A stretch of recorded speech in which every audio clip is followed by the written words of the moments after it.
Бастайық, сәлеметсіздер ме? Құрметті оқырмандар, бүгін 3 апрель, бүгін менің қонағымда Айнұр ханым. Қазір 1-2 минут күте тұрайық, 2 минуттан кейін бастаймыз, жарайды ма?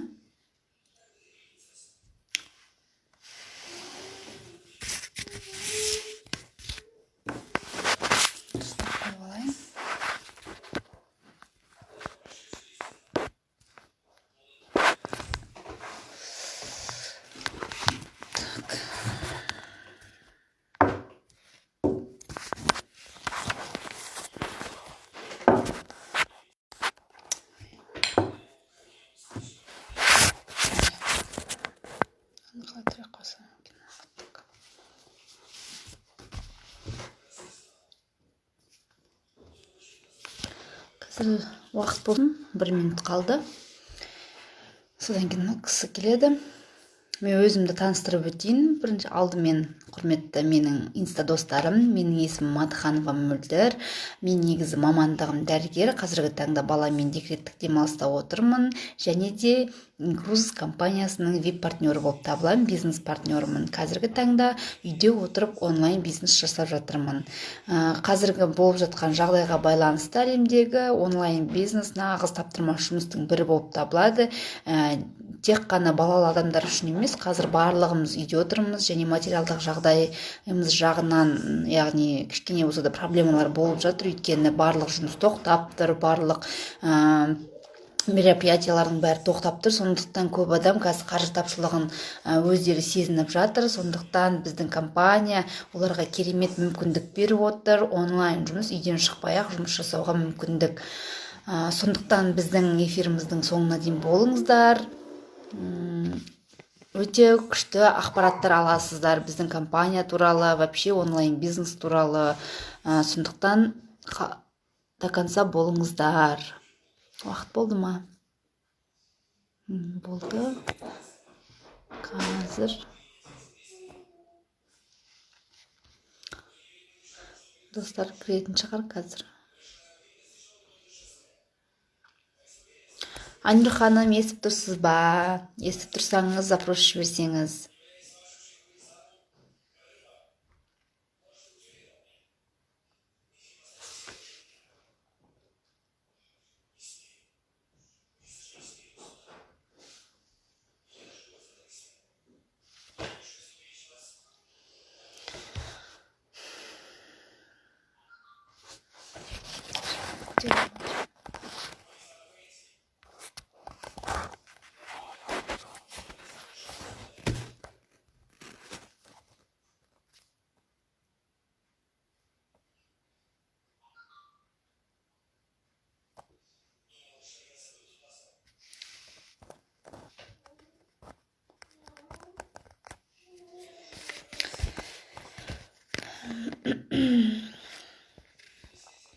Ол кісіні күтіп отырмыз. Оған дейін айтып өтейін. Біздің компания туралы айтайын ба? Бүгінгі күн туралы қосылды.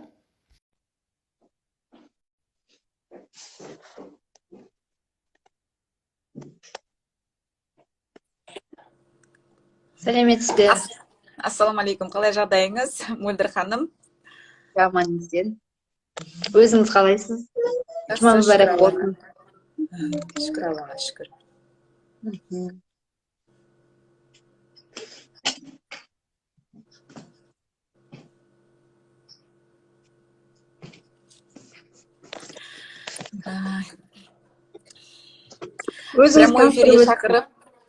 Прямой эфир шақырып, неғылғаныңыз, реклама жасағаныңыз өте керемет, Мөлдір ханым. Сіз көп жетістіктерге жетеді деп ойлаймын. Өйткені ондай талпыныс жасаған, үйде отқан, декретте отқан аналарға өте керемет. Қарап отырмай, бала шағамыздың қамын ойлап, дегенде жолдасымызға деген не істеп көмектесіп жатқан неміз бар, мақсатымыз бар. Өзімді таныстырып өтсем, жасым 45-те, есім Айнұр, 5 баланың анасымын. Мен де өзің сияқты декретте бастадым. Бұл мені ешқашанда сетевойда жұмыс істеп көрмегенмін. Өзім 8 жыл нефтяной компанияда жұмыс істедім. Осы қазір Казатомпром компаниясында жұмыс істеп жатырмын. Декретте отырып, осы бизнесті бастадым 2018-дің 22 апрельде. Уже 2 жыл болды бұл компанияда жүргеніме. Бірақ мен енді басқа сетевиктер сияқты өмірімде істеп көрмеген соң, маған как бы бастапқы кезде қиын болды, түсінбеушілік болды көп нәрсеге. Естіліп тұр ма менің дауысым? Иә, естіліп тұр. Мына жерде перизат келген ау деймін. Сондықтан бұл компанияға келген себебім, қайын сіңілім звондады Астанадан. Осындай компания бар. Мен негізі өзім жыл сайын саяхатта болып жүрген адаммын. Үлкен ұлымды 7 жыл Англияда оқытқанмын. Англияда 1 ай тұрдым Лондонда. Сол кезде көрдім кереметтілігін шетел компаниялары. Естіліп тұр ма дауысым, Мөлдір? Иә, естіліп тұр. Сол кезде байқап, сол кезде расходты есептегенде көп қаражат кетеді. Балдарды шетелде оқытып, шетелде қастарында болғандарында. Қазір 2 ұлым Турцияда оқып жатыр, Анталия вообще шетелде оқыған сайын, вообще негізі шыққан сайын шетелге өзіңіз 100% өзгереді. Көз қарасыңыз өмірге дегенде, басқа адамдардың менталитетін көргендіктен, 50 жыл бізден алғарыда өсіп кеткен мемлекетті көргендіктен көз қарасыңыз 100% өзгереді. Менде сондай арман болып қалды, бірінші барғаннан кейін. Шіркін қашан келіп, осы елдерде өмір сүруге болады екен, қалай келуге болады екен деген мақсат болып кетті. Бірінші келген кезде. Мен жаққа барып ағылшын тілін үйрендім. 1 ай ішінде тұрған кезде. Сол кезде әрбір неге кірген кезде, магазинге адамдармен көзқарастары совсем бөтен. Барлық жерде вежливость, күліп, барлық жерде сондай көрінеді.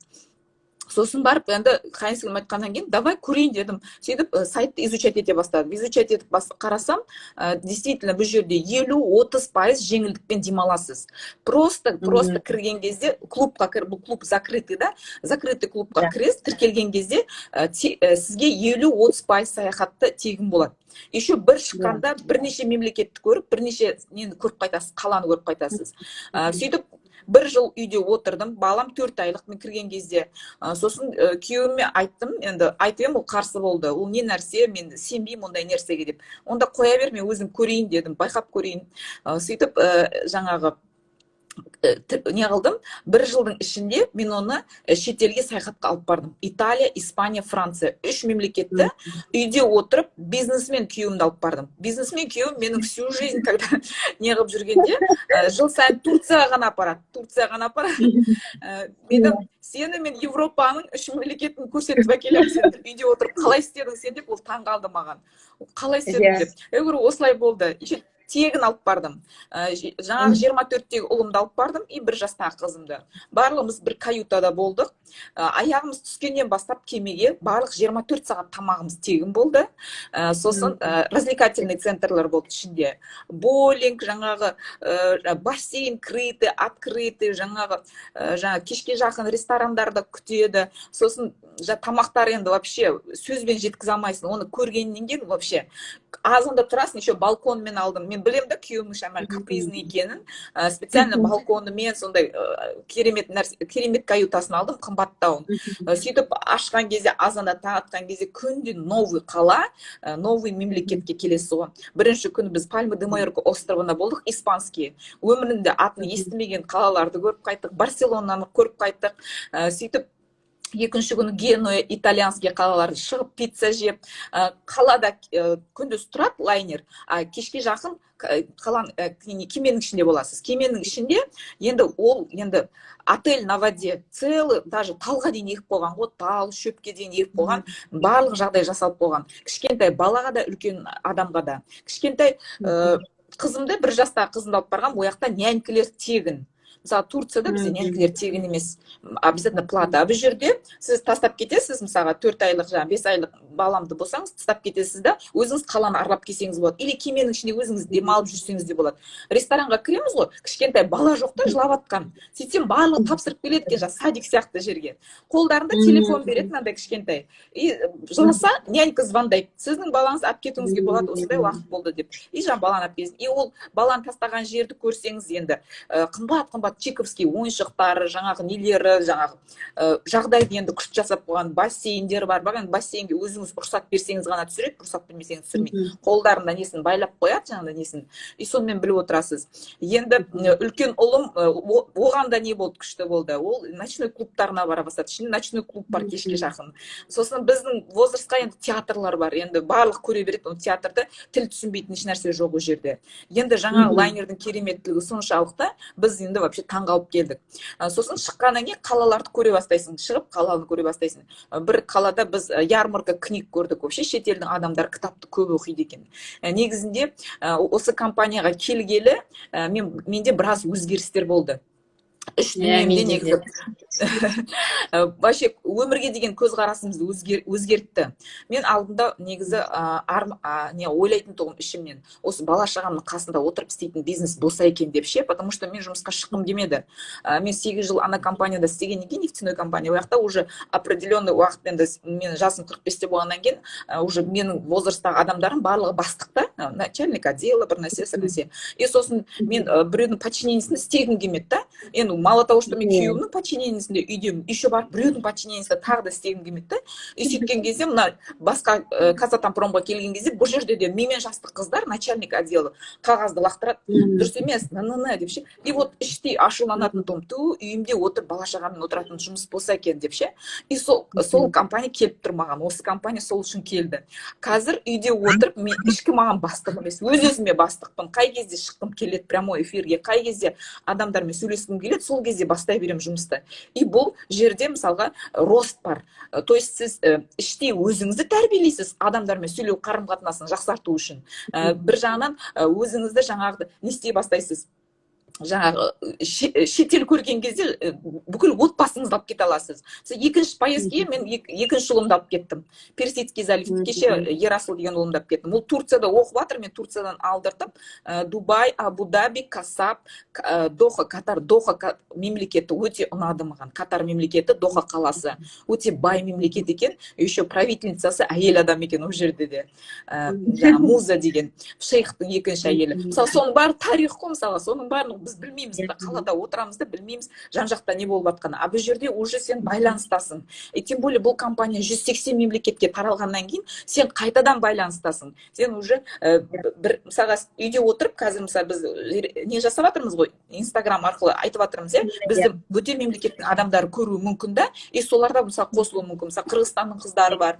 Мысалға кеше мен отырсам, маған подключилась Латвия дейді. Латвиядан бір кісі пенсияда отырып, ол подключился. Сондықтан бұл жерде бір рахат жері, жүйеде отқаннан кейін сенің уже жан жақта болуы мүмкін адамдарың. Сөйтіп, жаңа қай жерге келдің? Сіз қалай келдіңіз компанияға? Мен бұл компанияға Доханы айтып жатқансыз. Доха Катарда енді тоже тазалығы сондай, чистота такая идеальная жаңа қаланың. Ұлым қайта-қайта бетіп суретке түсейін деп арқа сүйеп жаңа неге бордюрлерге бетіп не істеп жатса жаңа нелерге, қара нелерге, периларға. Сосын мама, мына жерде жаңа краскілеп болған жоқ па дейді да. Дата вот чистота такая идеальная. Барлық жерде как будто только что покрасили, только что протерли, там ни одной пылинки нет. Еще ыстық дейсіз ғой. Еще ыстық, еще құмның ортасына сондай қып істеп қойғанда мемлекетті. Енді вообще солардың барлығын көрген деген адамның көзқарасыңды несін үлкейтеді екен да. Сондықтан қазір командамда құдайға шүкір 450 адамдай бар. Енді сіз сол менің командамның мүшесісіз. Соған өте қуаныштымын. Енді сіз өзіңіз туралы айтып кетіңіз, қалай келдіңіз компанияға? Мені осы компанияға Перизат ханым шақырды, сол Қызылордадағы, менің жұбайым сол Қызылордада жұмыс істеген. Өзі негізі жұбайым шетелге барып келген, шетел көрген, Индияда, Қытайда, енді көрген адам ғой. Мен өзім лично негізі самолетқа да отырып көрмегенмін, не то что шетел. Сөйтіп осы бизнесті ұсынды былтыр октябрьда. Сөйтіп маған өте қатты ұнады, өйткені өзімнің арманым болатын шетелге шығу. Любой адамның арманы ғой, енді қыдыру деген, өйткені орел орешканы көретін, ылғи мә сондай бір жұмыс болса керемет деп. сол не үшін ақша береді, енді оларға да ақша береді ғой, жұмыс сол жаққа барған үшін, путешествие еткен үшін, саяхатқа барған үшін, көрсеткен үшін. Сол армандайтын елдер қалай осы шетелге барып ақша табады екен, қалай олар шетелде жүреді, сонда оларға қалай ақша түседі екен деп ойлайтын, қандай ақшасына олар барады деп. Тағы бір екі блогерлерді қарайтын инстаграмнан. Россияда бір екі блогер болатын, мамаша да, сол кішкентай балалары семьясымен сөйтіп шетел аралайды, Американы, Европаны сөйтіп өзінің инстаграмында соны продвигать етіп айтып жүреді да, осылай барасың.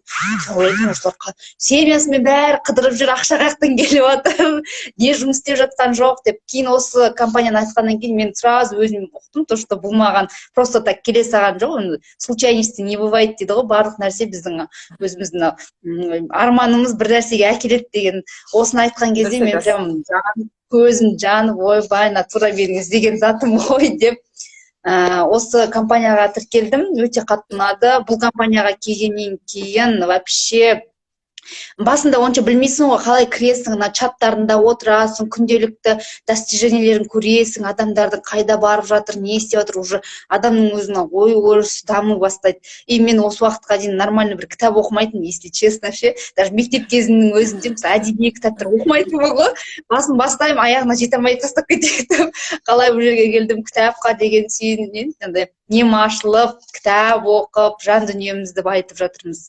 И тем более өзім екі жылдай жұмыссыз үйде отырдым ғой. Үйде отырсаң, прям адам деген, әйел адам өзіне қарамаған емес, душевно деградация болады екен да адамда. Бір пустой, ішінде ештеңе жоқ. Одно и то же, тамақ істеу, кухня, дом, далаға бір-екі рет қыдырып шығасың, все, больше ничего.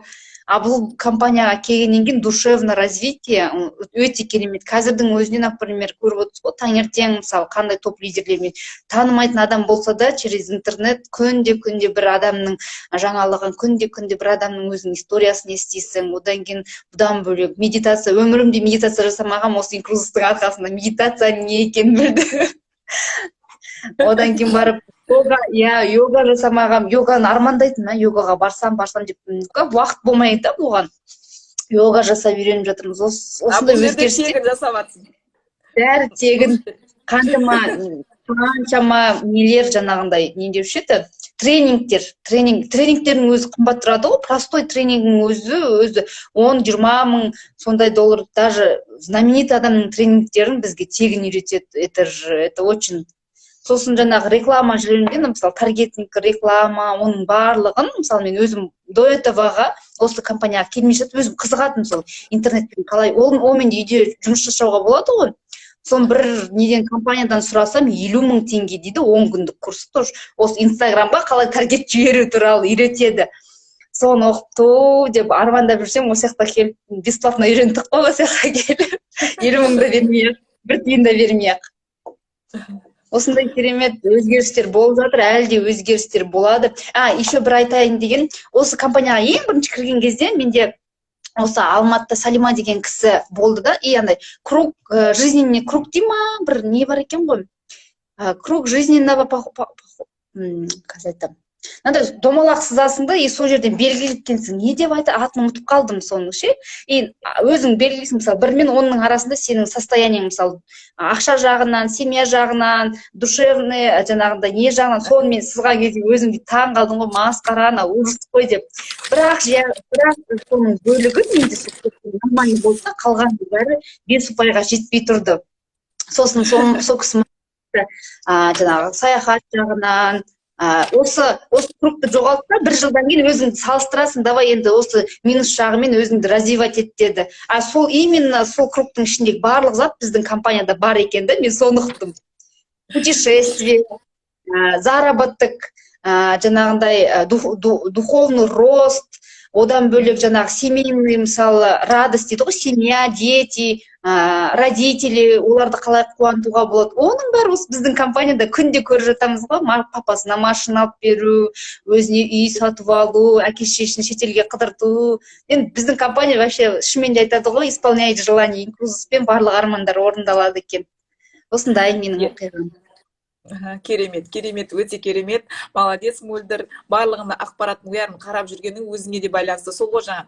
Кеше мен арасында енді нені де қарап жаңағы кеше бізде кім айтты осыны, бізде оказывается өзімізде қорқыныш сезім болады екен да. Көбіне мысалы келген партнерлар, мысалы қосылғысы келіп жүргендер рисковать етпейді да, а рисковать еткен адамдар әйтеуір бір жетістікке жетеді. Қорқыныш, например, неден қорқасың, соған қарата жүру керек та. Мысалға мен алдында осы компания келер кезде анда выступать еткенді, енді білмейміз, мен өзім негізі енем қатал, жолдасым қатал да, и барлығына несінен қорқып қалғам да, басылып қалғам. Сөйтіп, енді осы компания келгелі маған Астанада қайсың біледі, Нұргүл, ешкім жоқ.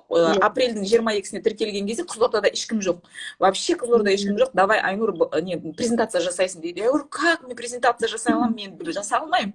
Түнімен дайындаламын, жаңа отырып алып, ютубтан әрқайсының несін көріп, сол қорқыныш сезім болса, сол қорқынышқа жүру керек екенбіз. Біз қорқынышты қорқамыз дейміз, қоя саламыз, біреуден отказ естісек те қоя саламыз. Негізі қорқыныштың үстіне жүру керек екен да. Неден қорқасың, соны выступай. И сол кезде сол бір түннің ішінде жаттап азында тұрып өз-өзімді кежеп презентация жасадым. Сөйтіп үйрене бастасын. Сол негізі опыт екен да, сол күнделікті жасап жүргеніміз өзінің опыт екен. Сөйтіп өзіміз опытный бола бастап, білімге деген құштарлығымызды ашып, ары қарай біз дамып кете береді екенбіз. Сонысымен керемет. Сосын бұл сетевойдың айтайын дегенім, көбі адамдар сетевой деп қашады ғой. Оказывается, 4-ке бөлінеді екен ғой. Квадрат денежного потока дейді. Бірінші біз работа по найму, мысалға біз работа по найму істеп жүрмін да мен. Содан кейін индивидуальный предприниматель, который өзі істейді, өзім деп өзі істейді, бар уақыты күші өзіне. И сол 2 квадратта жүрген адамдар ешқашанда байи алмайды да. А егерде жан-жақты көре бастағанда үлкен бизнес бар. Үшінші шеңберде ол үлкен бизнес. Төртіншісінде уже инвесторлар екен. Сол төртеуінде біз білуіміз керек екен да, қалай, не қалайым. Тек қана бір екеуінде қала бермей көреміз. Жаңағы работа по найму, индивидуальныймен ортада жүре бермей, жан-жақты көре бастауымыз керек екен негізі. Сондай кезде түсіне бастаймыз, ақшаны қаяққа жарату керек, не істеу керек, қалай баю керек, қалай үнемдеу керек. Сондықтан біздің компания, дұрыс айтасың, барлық мүмкіншілікті біздің компанияда бере алады. Тем более қазір бұл именно осы қазір істеу керек. Неге? Өйткені бізде Инстаграм, то есть Инстаграм бизнес онлайн. Онлайн ретінде бізде бизнес подключениялар болады. Мысалға бізде жаңағы кімдер онлайн бизнес жасап отыр. Ешқайсымен кездесіп жатқан жоқ, ешқандай әсер етіп жатқан жоқ дейді да менің бизнесіме. Бұл кризис, бұл жаңа коронавирус әсер етіп жатқан жоқ. Онлайн проводим презентация дейді. Бүкіл 180 мемлекеттің адамдарымен онлайн сөйлесіп отыра бересіз. Сондықтан біздің қазақ елі байысын, қазақ елі осы бизнесті жасасын дегім келеді қыздарына. Өйткені сіз шыққан сайын шетелге неше түрлі адамдарды көрген сайын, общение жасаған сайын сіз дамисыз. Қандай үлесіңіз бар осы мемлекетке, осы өмірге келгенде қандай үлесіңіз бар, осы өмірге келгенде қандай үлесіңіз бар тастап кететінше өзіңіздің балдарыңызға, ұрпағыңызға, болмаса жан-жақтағы адамдарыңызға, туысқандарыңызға соны сұрақты қойыңыз керек екен өз-өзіңізге. Не тастап кетем мен бұл жаққа кетіп баратқанда? Қандай білім, қандай адамға көмектесіп кеткем, қаншалықты не істеп кетем? Мен еще күнде азанда менде привычка, таң намаздан кейін жаңағы Құранның 2 бетті оқимын. Сол кезде маған күнде азанда әртүрлі не келеді. Бір күні мен оқыған кезде, дәл бүгін оқығанда ондай болған жоқ, басқа направление болды. Мен бірақ бір күні оқығанды айтып берейін деп тұр да. Сол кезде маған 94-ші сүренің 5-ші аятында бүйтіп жазылған. Қандай да бір ауыртпашылықтан кейін жеңілдік болады деген.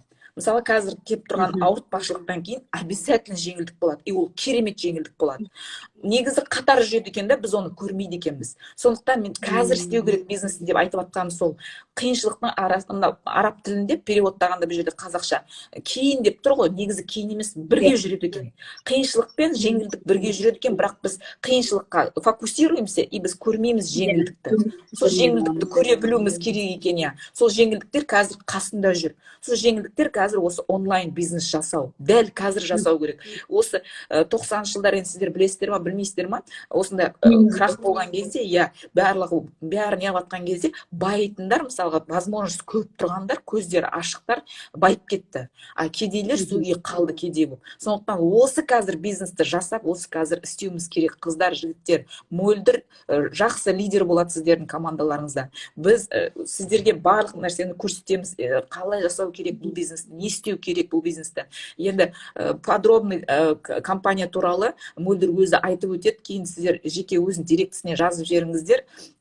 Компаниясының легальность туралы 100% бізде компания легальный. Өйткені защищенный английский банк бар, Barclays банкпен біздің ақшаларымыз защищенный. Ол банктың 1800 жылдан бастап жасап жүрген банктар, мысалы мировой банктар. Одан кейін круизный линиялар, бізде 16 круизный линиямен договорға отырған. 16 круизнилардың әрқайсысында 70 шақты, 100 шақты кеме бар. Біз барсақ та бармасақ та ол кемелер соғылады, ол кемелер жүреді теңізбен. Америка мен Европаның ортасында жүреді барлығы. Бүкіл дүние жүзінде жүреді. Не только ол жерде емес, Персидский заливте бар, ана жерде бар. Әр компания өзі кемені соғуының өзі миллиард ақша. Сондықтан біз сондай туризм саласында қазіргі нағыз нарқынды дамып келатқан салада біз жүрміз, осы компанияда жүрміз. Сондықтан бұл компанияда үлкен жетістікке жетеміз. Егер де өзіміз ерінбей күнделікті осындай ақпаратты айтып отырсақ, біздің компания ақпарат беру арқылы дамытып отырады. Бір адам тіркегенге сізге сразу 22 мың теңге ақша береді. Қай неде, мысалға, саудада сізде сондай ақша беріледі. Ондай саудада ондай ақша берілмейді. Мысалға, үстіне мысалға 5-10 мың теңге көрсең бір 2-3 мың теңге ғана көресің, бір көйлек сатсаң, иә. А бұл жерде бір адамға реклама жасасаң, от души реклама жасасаң, 22 мың теңге бірақ береді сразу. И қазір мен доходта отырмын, $1,500 айлық алып отырмын, ай сайын үйде отырып, декретте отырып, $1,500 айлық алып отырмын. 600 мың теңге тұғын соңғы алған кезінде. Енді кеше тағы да подтверждение жасадым. Алла қаласа, мен алдыға қойған мақсатым, сосын бұл компанияда мақсат қоя аласыз. Мысалға, мен алдында Казатомпромда, нефтяной компания істегенде алдыма мақсат қоймайтын тұғым. Ояқта өткені карьерный лестница ондай биік емес. И то бір-біріне подстава, біреуге бір ақша беру арқылы, коррупция арқылы дамымайды дұрыс.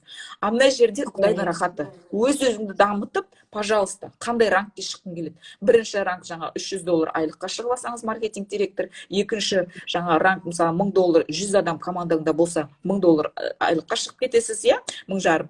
Келесі менің қазір мақсатым болып тұр, осы айда Құдай қаласа $2,500 айлыққа шығу, это ол 1 миллионнан асады ақша. Сосын бұл жерде пирамида емес екен, тағы бір дәлелі бар. Менен кейін тіркелген Гүлмира Нарматова, менің партнерім, жеке партнерім. Ол менен белсене істеп, мысалға, енді молодец, ол өзінің еңбекқорлығымен, өзінің не сетті білегендіктен, ол осыны күшті істеп кетті. Оған да байланысты емес, мысалға, сетті білмеймін, істемеймін дегенге байланысты емес. Мен, мысалға, сетті істемегем, соның өзінде жетістікке жетіп жатырмын. Сондықтан барлығының қолынан келетін нәрсе бұл. Үйде отырыпса да, балам жылап жатыр, неғып жатыр деген өзінде де істеп жатқан жетістігім осындай. А егер де Гүлмира сияқты белсене істесеңіз, мысалға, одан да көп жетістікке жетесіздер. Сондықтан Мөлдір командаңа жақсы лидерлер келуін тілеймін саған. Келеді де, просто бізге сабырлық керек, шыдамдылық керек. Сосын не сияқты бізде айтады ол қыздар, колода карта сияқты ашып іздеп көре бересің. Кім, қандай лидер сенің командаңа келетіні өзі Аллах тағала өзі жібереді. Мен, мысалы, Гүлмираны танымаймын, холодный контакт абсолютно. Сөйтіп келді маған. Татьяна Албакировнаны да танымаймын, екінші партнерім, который қосылған. Он Инстаграм арқылы келді. Иә. Сөйтіп командамда танитын 3 адам, который өзім, 2 адам сол 2 танымайтын адам келді, 3 адам танитын адамдар наоборот істемеді, а 2 істеп кетті. Сондықтан осындай күшті керемет бизнеске шақырамын барлықтарыңыз. Үйде жатқанша осыны жасайық, қыздар, жігіттер, қосылыңыздар. Иә, қосылыңыздар. Тағы әлі уақытымыз бар екен, жарты сағат өтіпті. Жарты сағат өтіпті ма? Уақыт бар ма екен? Уақыт бар, әлі жарты сағатымыз бар. Енді осы компанияның преимуществосы туралы айтып кетіңізші, өзіңізге, чисто өзіңізге қандай преимущество берді, плюстарын? Плюстарын бұл компания бергені маған айтып отырмын ғой. Сен де айтып отырсың, иә, үш дүнием өзгерді, қатты өзгерді. То есть маған өзім личностный рост келе жатыр.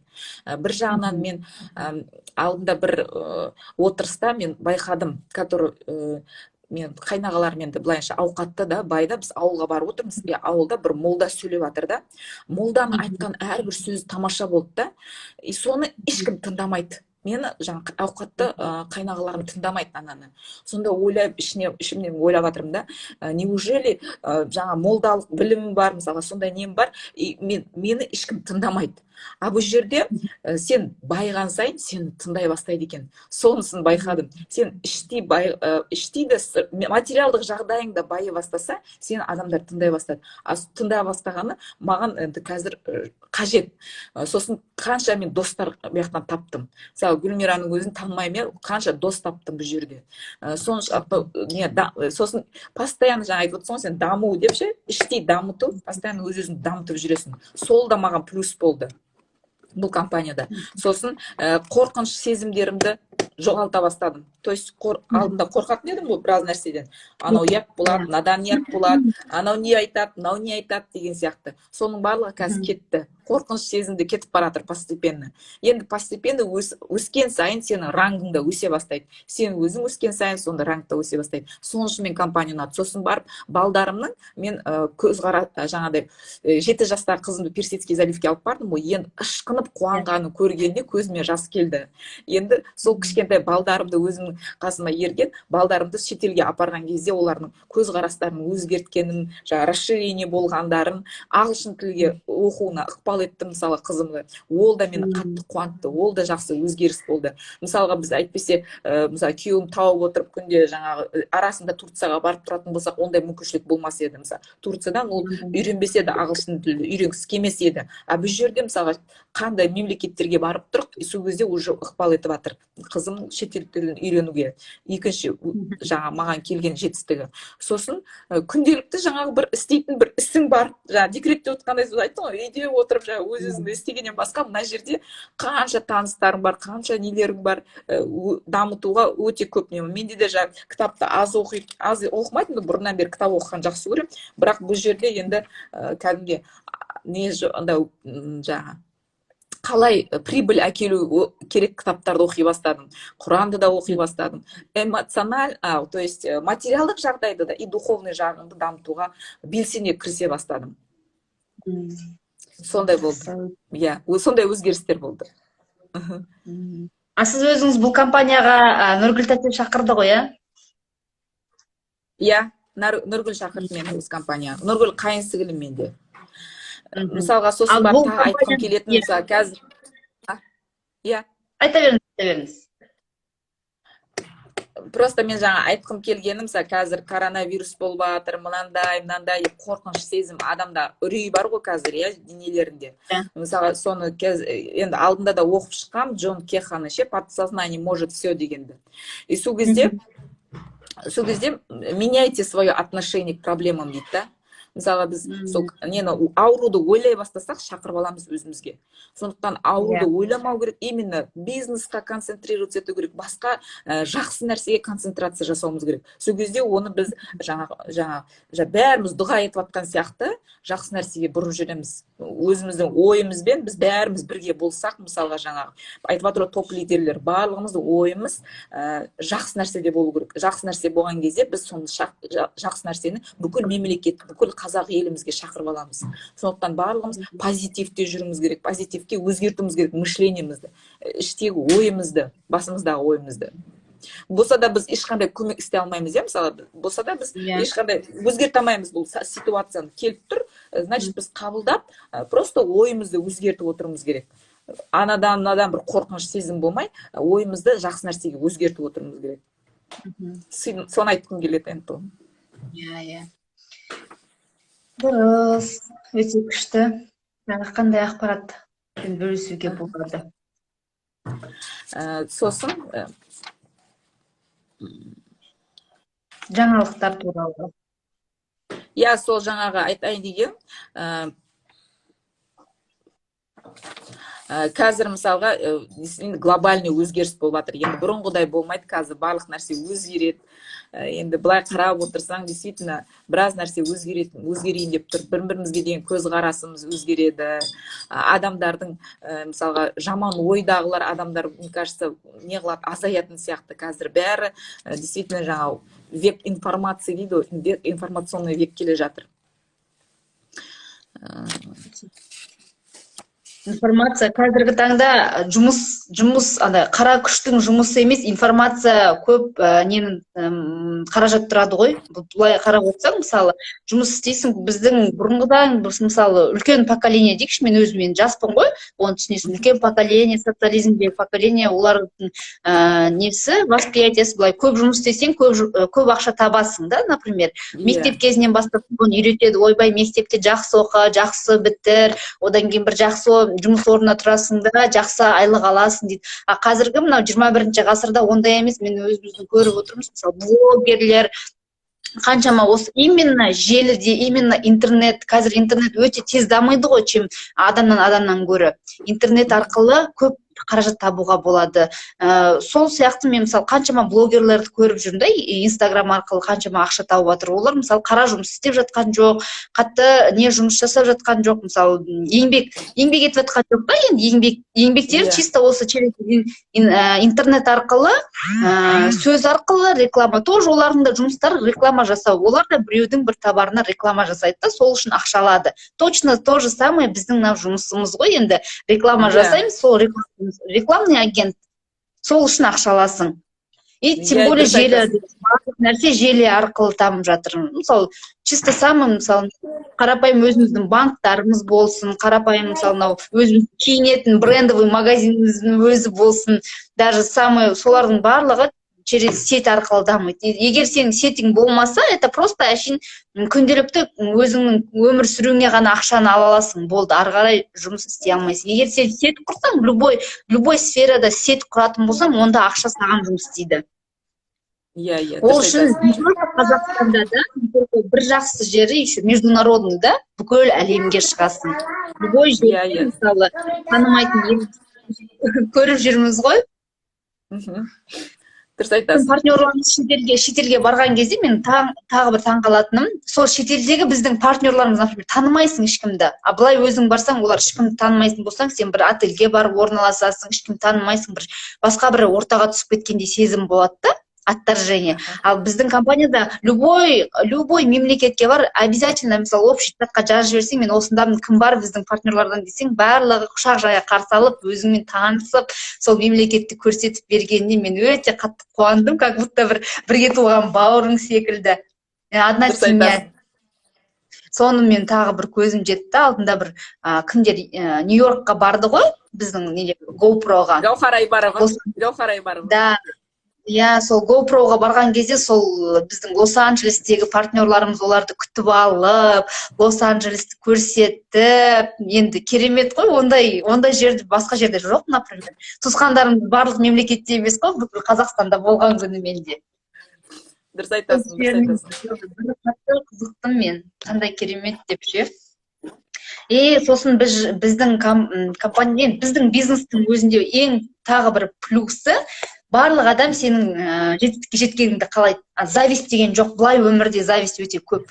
Зависть өте көре алмаушылық көп, адам көре алмай отырады да. Ал мына жерде біз каждый ай сайын біреудің жетістігіне көріп, қуанып, олар үшін бір толқып, түнімен ұйықтай алмай шығасың ғой, осы айда кім болады екен, кім ранг жабады екен деп, солардың талпынғанына қарап, өзің де талпынасың. Сен үшін команда үшін сен сондай бір бірлікте да, барлығы бірлікте. Сенің жоғарыдағы, мысалы, сіз былай қарап отырсаң, былай жұмыста жоғарыдағы отырған директор болсын, үлкен адам болсын, мысалы, сенің должностың жоғарғы адам сенімен сөйлеспейді да, даже не то, что так, даже амандаспай өтіп кетуі де мүмкін. Ондайын талайын көрдім, директорлар өзінше бүйтіп амандассаң да кей кезде амандаспай бүйтіп өтіп кететіндерін де көрдім, мен де жұмыс істедім ғой, панайму. Бұл жерде ең бір күштісі осы жоғарыда тұрған спонсорлар өзінің нижестоящий, мысалы, мен сіздің прямойыңыз болмасам да, қаншама поколение болса да, сіз менімен прямой эфирге шығып, сөйлесіп, әр өзіңіздің астыңыздағы партнеріңіздің дамуына үлесіңізді қосып отырсыз, тура сол секілді бұл жерге келген адамда тура сондай жоғарыдан болсын, төменнен барлық жерден поддержка болады. Өте күшті работа деген осы да, бұл жерде бастық емес, лидер да, лидерская работа дейді ғой. Командная работа, командная. Ешкім саған приказ бермейді, біреудің приказын істемейсің. просто Иә, дұрыс көмектеседі, поддерживает, сен өзіңнің жағдайыңды жасайсың. Қазіргі жастардың көбісінің қалайтыны сол ғой, біреудің приказын орындағысы келмейді, өзі үшін жұмыс істегісі келеді. иә, сондықтан осы бизнесті қазір істеу керек. Именно қазір нағыз онлайн жұмыс енді. Онлайн жұмыс өте күшті жұмыс қой негізі былай. Біздің Қазақстанға енді келіп жатыр. А біз осы басында карантин басталмай тұрып, маған түсіндірген кезде, енді мен де енді кім Перизат тәте Қызылордада, мен өзім Алматыдан тіркеліп отырмын ғой, тоже онлайн болып саналады ғой. Онлайн. Онлайн болып саналады. И маған айтады, бұл негізі онлайн жұмыс дейді да. Мына Европа елдерінің барлығы чисто онлайн жұмыс істейді екен деген кезде мен я деп таңғаламын. Мен өзіміздің басымызға қазір сол келіп отыр ғой, хочешь не хочешь онлайн жұмыс істейсің деп. Дұрыс айтасың, керемет. Өте онлайн жұмыс. Иә, мөлдір, Құдай қаласа сен директорский чатта күтемін. Бізде директорский чат күндіз түні ұйықтамайды. Қазір челлендж жүріп жатыр бізде. Кто подготовь свое лето к лету деп, свое тело к лету деп. Сонымен қазір жарыс болып жатыр, бірімізге приседания, 30-40 рет кім қанша приседания жасайды, и кім неде тұрады, планкаде тұрады. Соны азаннан бастап жасап жатырмыз. И жарыс кім неше кітап оқып тастайды, кім қанша не, сондай нәрсемен жарысады да, біліммен бірін-біріне несінен жаңағы алғырлығымен жарыс болып жатыр да.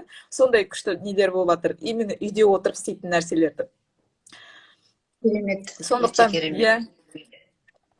Сондықтан күтем сені, мөлдір. Директорский чатта. Құдай қаласа, командаңа күшті лидерлер қосылсын деймін.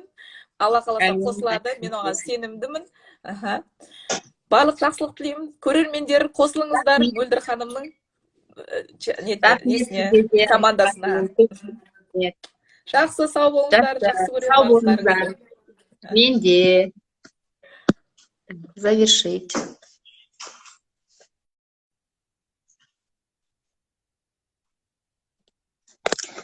Достар, мен қазір эфирді сохранить етіп қоям. 24 сағат бойы менің страничкамнан үлгермей қалған адам болса, кіріп көрулеріңізге болады.